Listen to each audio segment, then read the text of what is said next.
오늘 하나님께서 요나에게 말씀하십니다. 내가 어찌 아끼지 아니하겠느냐. 요나가 몰랐던 게 뭡니까?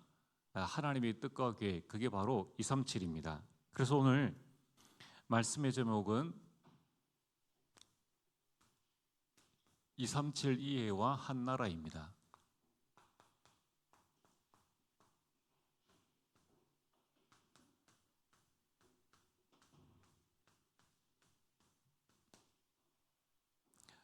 자, 지금 우리 교회는 집중 시대를 열어가고 있고 또 830 기도망대를 지금 계속적으로 세워나가고 있습니다.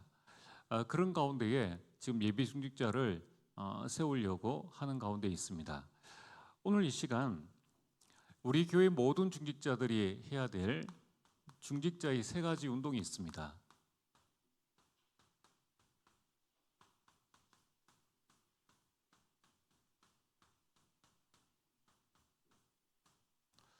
여러분, 중직자는 이 세 가지를 두고 기도하시고 하나님의 응답을 받으시면 됩니다. 첫 번째는 교회를 살리는 운동입니다. 경찰서 100개 짓는 것보다 교회 하나 세우는 것이 낫다고 했습니다. 그래서 교회를 살려야 됩니다. 그래서 우리 모든 중직자들, 또 앞으로 예배 중직자들은 교회를 살리는 일헌신의 운동을 기도하시면서 내게 주신 달란트대로 하나님의 인도를 받아가야 합니다. 그러면 두 번째는 교회를 통해서 우리가 무엇을 하려고 하는가? 현장 살리는 운동을 해야 됩니다.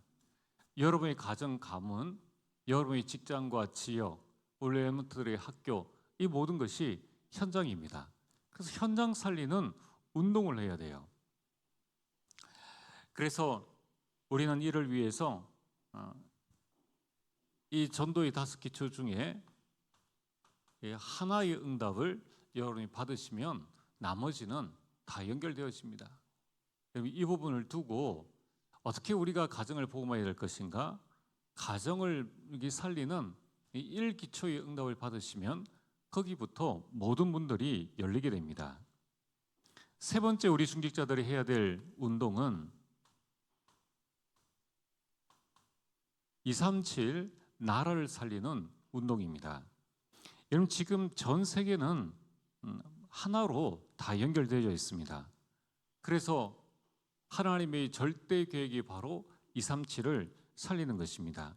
그렇다면 우리 중직자들이 237 나라 중에 한 나라를 정하고 이 나라를 두고 기도하는 것이 중요합니다. 여러분, 이것은 여러분뿐만 아니라 우리 모든 성도님들이 평생 받을 응답이고, 이것은 우리 가정이 받을 응답이요, 이것은 우리 가문이 받을 하나님의 큰 응답입니다. 자, 그럼 오늘 본론으로 지금 우리가 지난주 또 그 지난주 계속 우리 예배 중직자들을 향한 메시지이고, 또 우리 중직자들을 향한 메시지이며, 또 우리 성도님들이 붙잡아야 될 메시지입니다.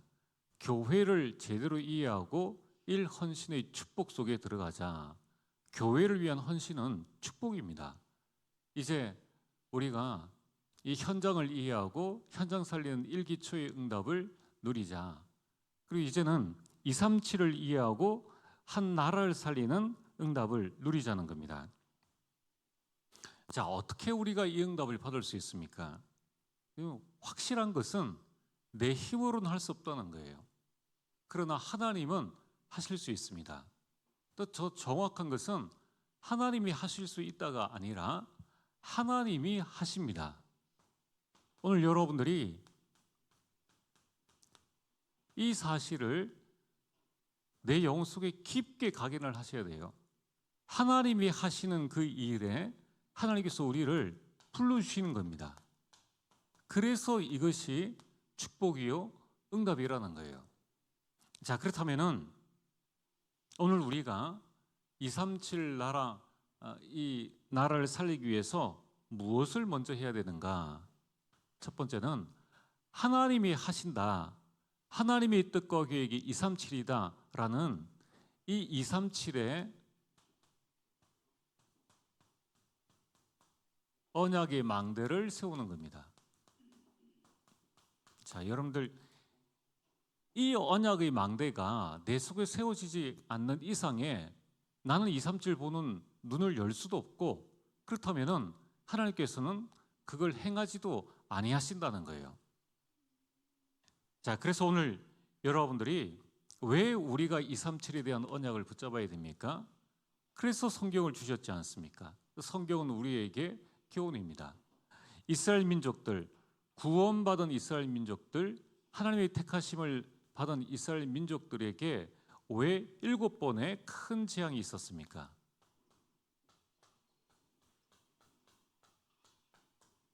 여러분, 재앙 중에 가장 큰 재앙이 뭡니까? 전쟁입니다.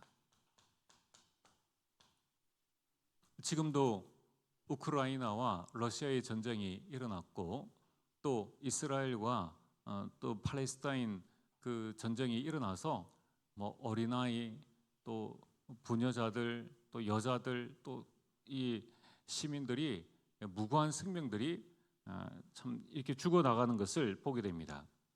그런데 아무런 명분이 없죠. 그 전쟁들은. 여러분, 이처럼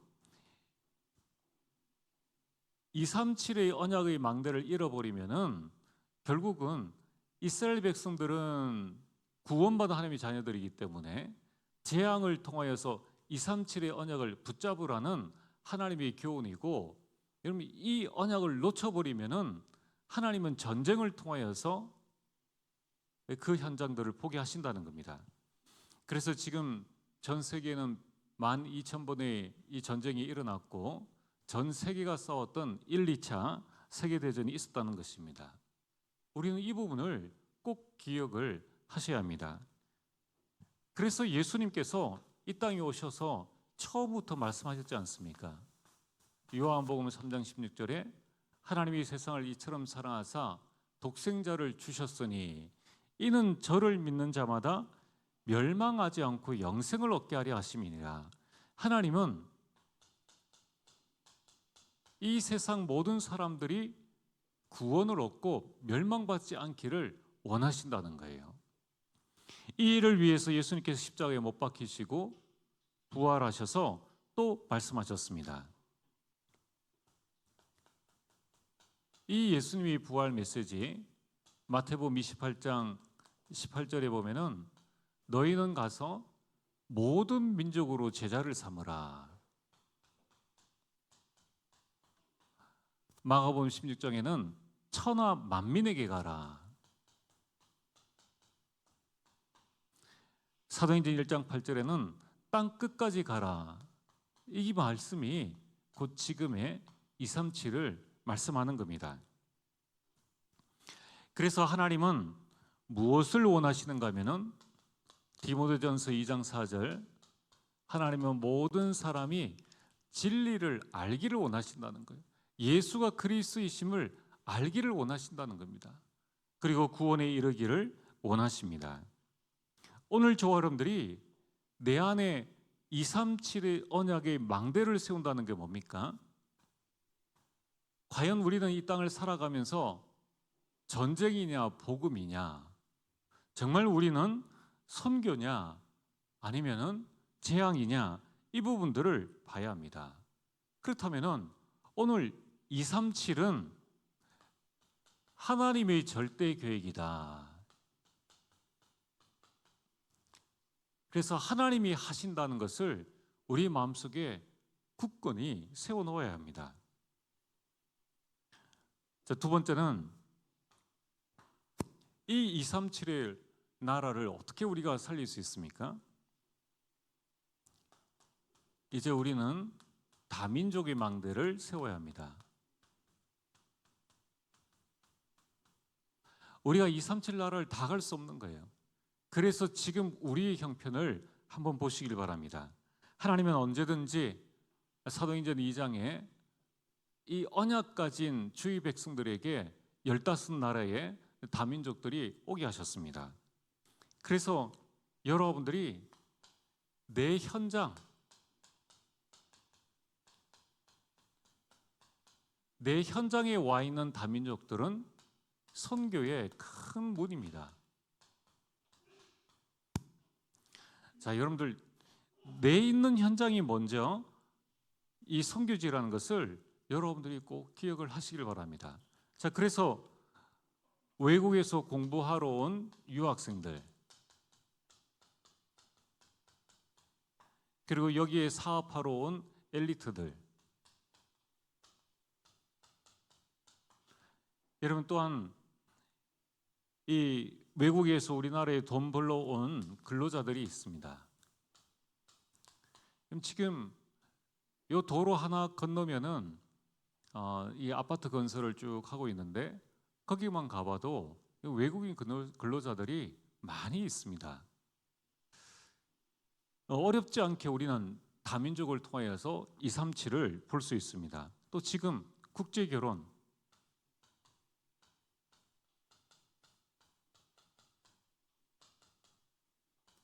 지금 이 국제결혼을 통해서 태어난 이 정체성의 혼란을 겪고 이쪽도 저쪽도 아닌 이 TCK들,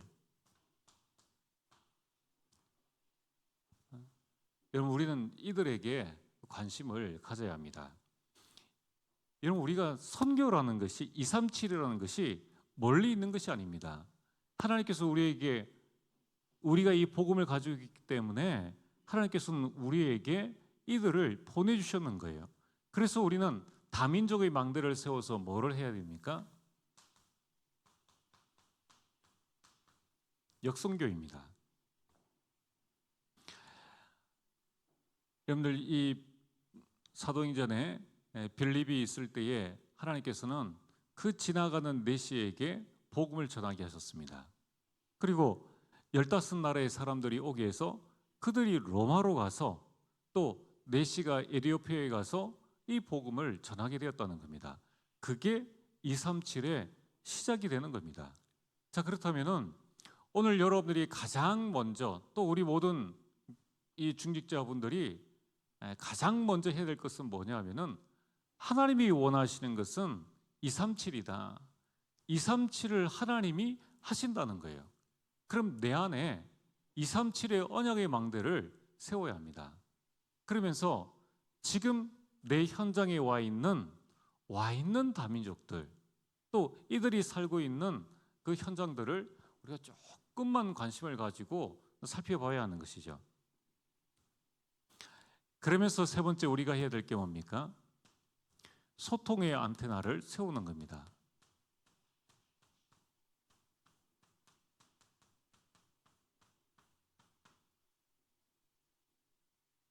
우리 선교에 있어서 가장 중요한 것은 영적 사실을 알고 기도로 후원하는 것입니다. 그래서 여러분들이 이 영적인 소통의 안테나, 즉 중보 기도를 말씀하는 겁니다. 그래서 우리가 선교를 어떻게 해야 될 것인가? 보내는 선교도 이 가는 선교도 중요하지만은 기도로 후원하는 선교가 참 중요합니다. 여러분 어떻게 해야 됩니까? 나에게 성삼위 하나님께서 임하신 것처럼 이 성삼위 하나님께서 저 선교 현장 237 나라 현장에 임하시고 그곳에 구원의 역사가 일어나게 하시고 그곳에 말씀으로 그리스도의 그 이름으로 그리고 성령의 역사로 이 성삼위 하나님의 역사가 일어날 수 있도록 중보 기도하는 것입니다. 그러면서 이미 우리에게 주신 보좌의 축복이 그 현장에 임하도록 기도하는 겁니다.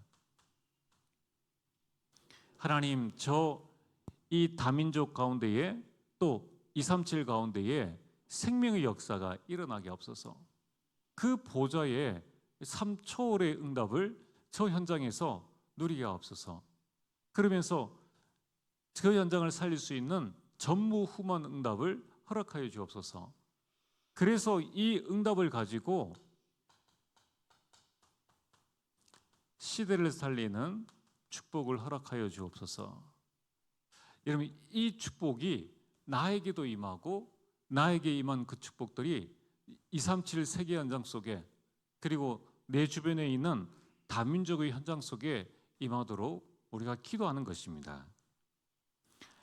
자, 그렇다면은 오늘 여러분들이 하나님께서 우리에게 주신 237을 우리가 어떻게 복음할 것인가 하는 것이 오늘의 결론입니다.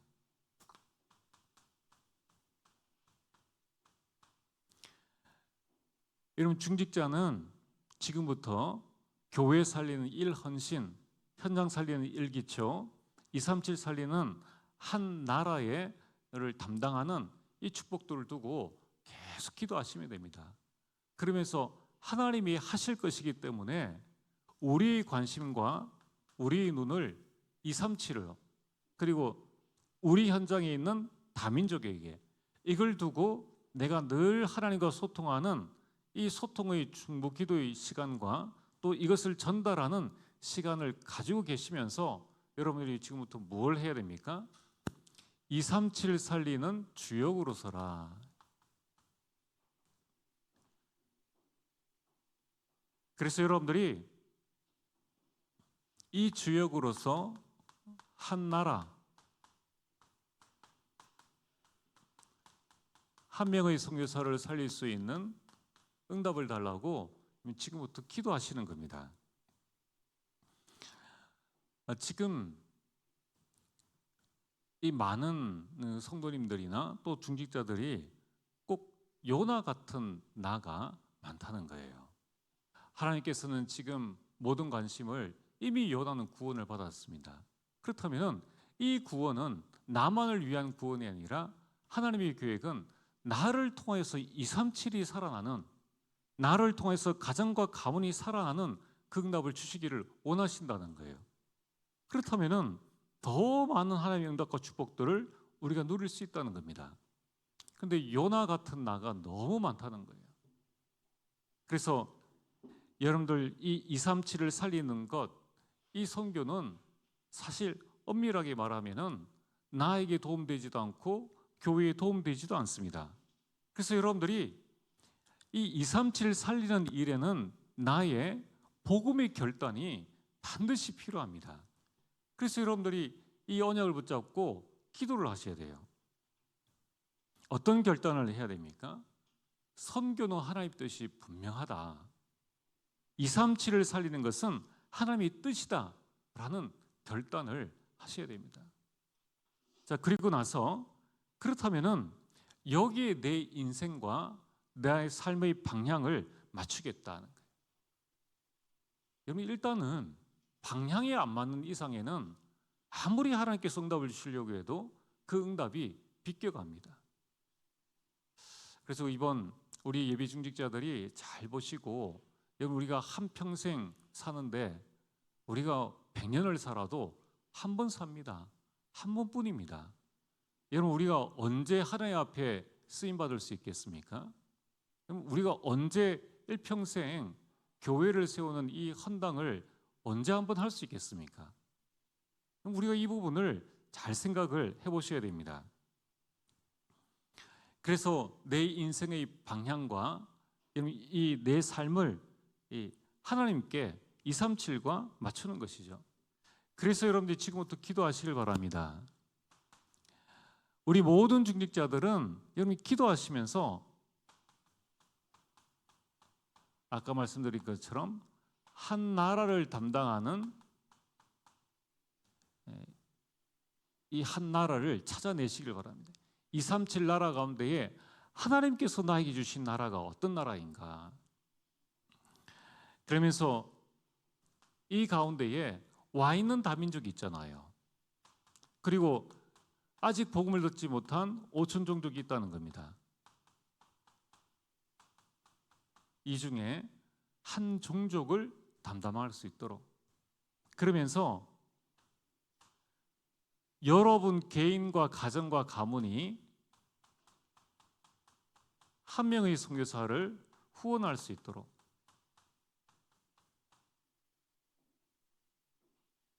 그래서 이 일을 할 수 있도록 이제 우리 교회에서는 나라별로 선교팀이 구성되어질 수 있도록,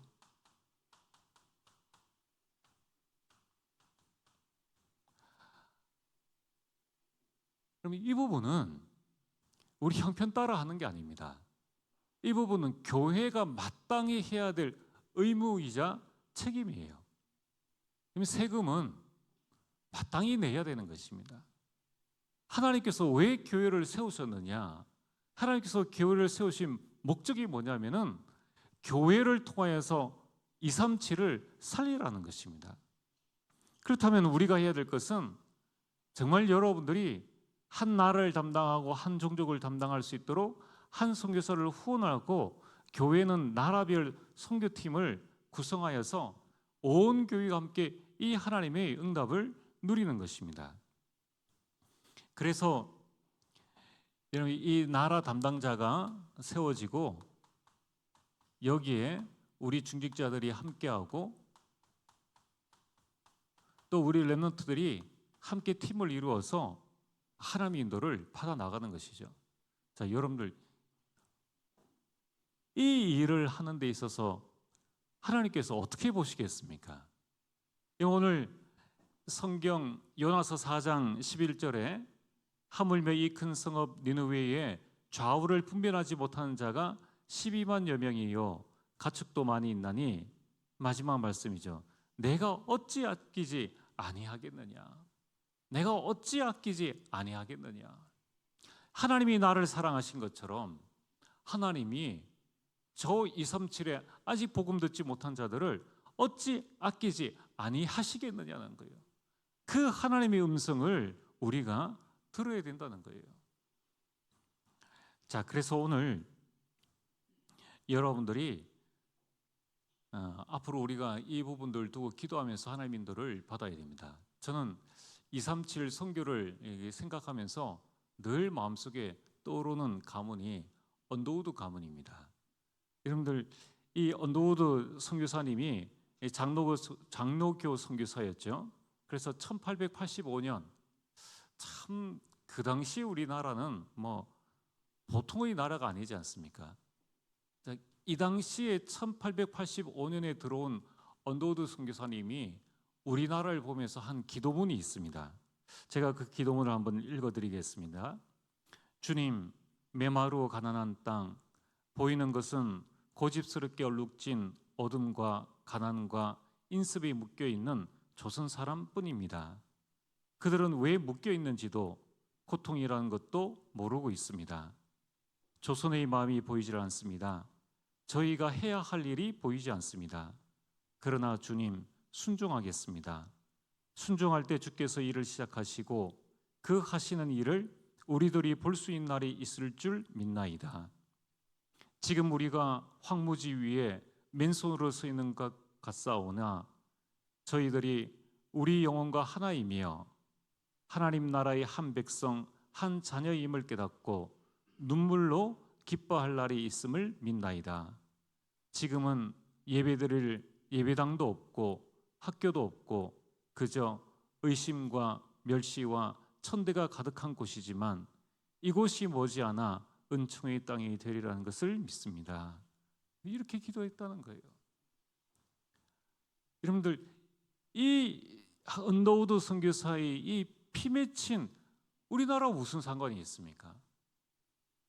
이 당시에 이 선교사가 살고 있는 나라와 지금 우리나라는 하늘과 땅 차이 아닙니까? 도대체 무엇을 해야 할지 보이지 않는 이곳에 예배드릴 예배당도 없고 아이들을 가르칠 학교도 없고 의심과 멸시와 천대만 가득한 그 현장이었다는 것이에요. 그런데 그 언더우드의 그 선교사의 그 기도와 그 가문으로 말미암아 우리나라에 많은 응답을 누리게 된 것을 보게 됩니다. 여러분 이 언더우드 선교사님은 우리나라에 들어와서 세문안교회를 설립했습니다. 그리고 이 경신학교에 대학부를 설치해서 연의 전문 학교의 설립에 이 바탕을 딱 이루게 되었죠. 그리고 성경을 번역했습니다. 그리고 우리나라 최초로 찬송가를 간행했습니다. 만들었습니다. 한국 사람도 하지 못하는 이 일을 그 선교사님이 외국어를 배워가지고 우리나라에 와서 전생을 들여서 이 일을 했는데 이것이 한 개인의 일로만 끝나는 것이 아니라 그 다음 언더우드 2세입니다. 그는 1912년에 선교사로 우리나라에 들어와서 이 연희 전문 학교에 한국 최초로 사회학이라는 과목을 개설하고 1912년 한참 어려운 때 아닙니까?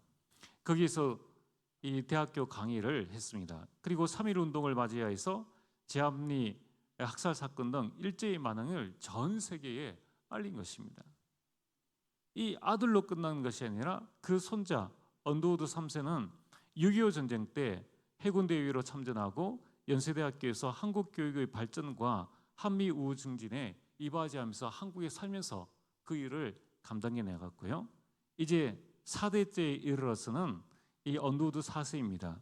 그는 1980년 광주 민주화 운동 당시에 시민 악살을 전 세계에 알리고 한국에서 추방당하는 그 고초를 겪었다는 겁니다.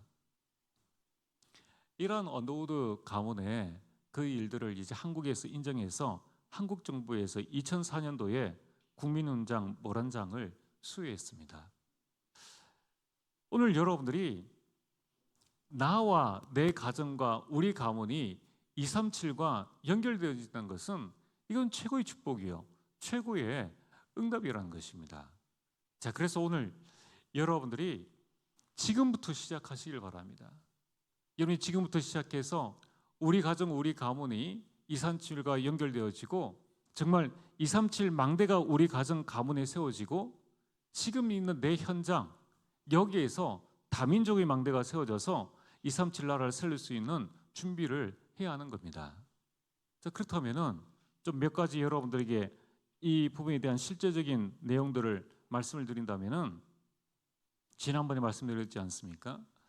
그럼 이제 복음 명문 가문이라면은 우리 명절을 활용해서 그 나라에 여러분이 캠프를 가거나 또는 명절에 그 나라를 위한 헌금을 자녀들과 함께 하는 이런 부분들이 참 중요하죠.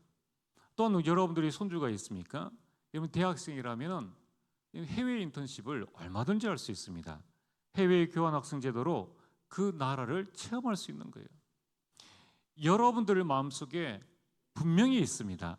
요나에게 느웨를 주셨던 것처럼 하나님께서는 여러분들을 향한 237 이 언약의 망대를 세우시기를 원하신다는 거예요.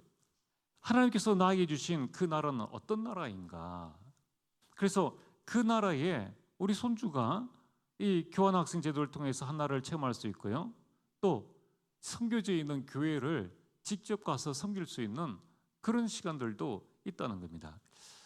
지금 이 한국은 인터넷이 너무 발전해 가지고 뭐 방송이나 여러 가지 부분들이 잘 되어 있지만은 제가 가본 몇몇 이 해외에 있는 교회들은 이미 방송 시설, 또 심지어는 피아노 반주, 또 랩노트 사역, 뭐 찬양하고 율동하고 이런 부분들이 전혀 안 되어져 있습니다.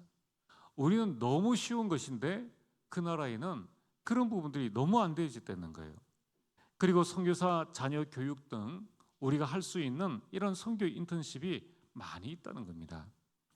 또한 우리는 해외에 있는 이러한 한 나라의 이 TCK들, 그쪽에 있는 렘넌트들을 영적으로 입양해서 후원을 할 수 있습니다.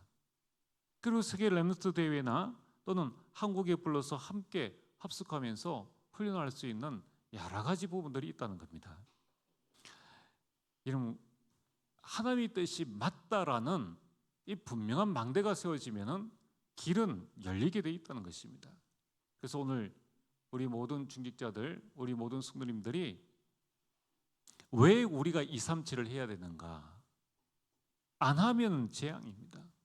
그렇다면은 나는 무엇을 해야 될 것인가? 하나님께서 여러분에게 주신 한 나라, 한 종족을 두고 어떻게 우리가 할 수 있을 것인가? 그것은 각자마다 다 다르죠. 그래서 중요한 것은 여러분들이 이 망대가 세워졌을 때에 아브라함의 망대가 4대까지, 언더우드 선교사의 그 망대가 4대까지 여러분 한국에 이어져서 한국의 많은 발전을 이루게 되었습니다. 그 망대를 세워서 나와 우리 가문과 자녀와 손주들이 함께 이 응답을 받아가는 그 축복들을 누리게 되기를 주의 이름으로 축복합니다. 우리 오늘 주신 말씀을 기억하면서 찬송가